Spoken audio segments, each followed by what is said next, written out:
This is the Sabbath School lesson for the fourth quarter, 2020. Lesson 5 for October 24 to 30, Jesus as the Master Teacher, read by Dr. Percy Harrold. Wednesday, October 28, the Master Teacher and Reconciliation. Human relationships all too often break down. We become estranged from one another. The person who was once our close friend becomes over time someone we distrust.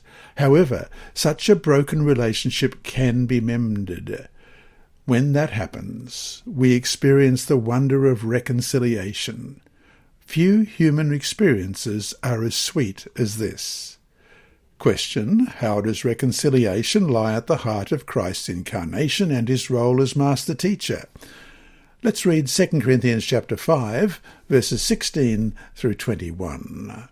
Therefore, from now on, we regard no one according to the flesh. Even though we have known Christ according to the flesh, yet now we know him thus no longer. Therefore, if anyone is in Christ, he is a new creation. Old things have passed away. Behold, all things have become new. Now all things are of God, who has reconciled us to himself through Jesus Christ, and has given us the ministry of reconciliation. That is, that God was in Christ reconciling the world to himself, not imputing their trespasses to them, and has committed to us the word of reconciliation. Now then, we are ambassadors for Christ, as though God were pleading through us. We implore you on Christ's behalf, be reconciled to God. For he made him, who knew no sin, to be sin for us, that we might become the righteousness of God in him. If we feel blessed when a relationship with another human being is restored, how grand should we feel when we are reconciled to God? In 2 Corinthians 5, 16 to 21, Paul is clear about who is doing the reconciling. God the Father has taken the lead in mending our broken relationship with him, and he has done this reconciling work through Christ in verse 18. God was in Christ reconciling the world to himself in verse 19. Again, though, we are not simply to be consumers of the joys of reconciliation. We are to learn from the Master Teacher. In his incarnation, Jesus participated in the work of reconciliation, and we too are invited to participate in it.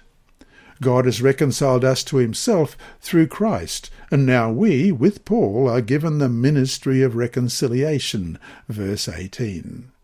Colossians 1, 15 to 20 is another of the great New Testament passages on Christ's incarnation. Often thought to be a hymn, the first half of the passage discusses Christ's role in creation in verses 15 to 17, while the last half focuses on Christ's role in redemption in verses 18 to 20. Let's read that. Colossians chapter 1 and verses 15 to 20. He is the image of the invisible God, the firstborn over all creation. For by him all things were created that are in heaven and that are on earth, visible and invisible, whether thrones or dominions or principalities or powers. All things were created through him and for him.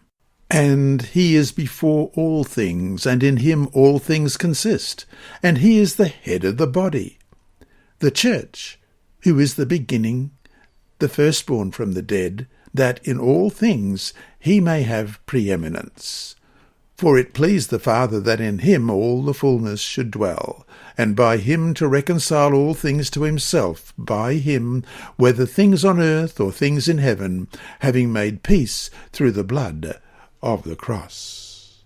Through Christ's role as Creator-Redeemer, God reconciles all things to himself. The work of reconciliation that God accomplishes through Christ is cosmic in scale, impacting all things, whether on earth or in heaven, by making peace through the blood of his cross. Verse 20.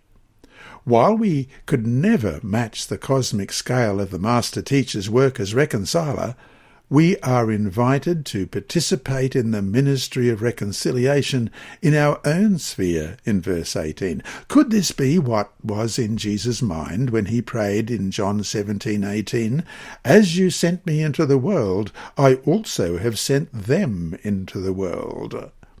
So to finish today, what are practical ways we can reflect God's rule as reconciler? That is, in what situation right now, if any, can you help people be reconciled with each other? Hi there.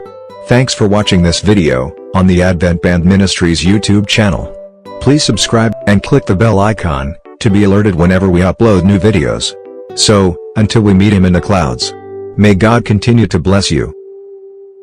This lesson was read by Dr. Percy Harrold for Christian Services for the Blind and Hearing Impaired, Christian Record Services for the Blind, the Sabbath School Department, and Hope Channel. You can also listen on the official Sabbath School 4 app and the Apple iTunes app, Sabbath School with Percy Harrold. Remember, God is always faithful.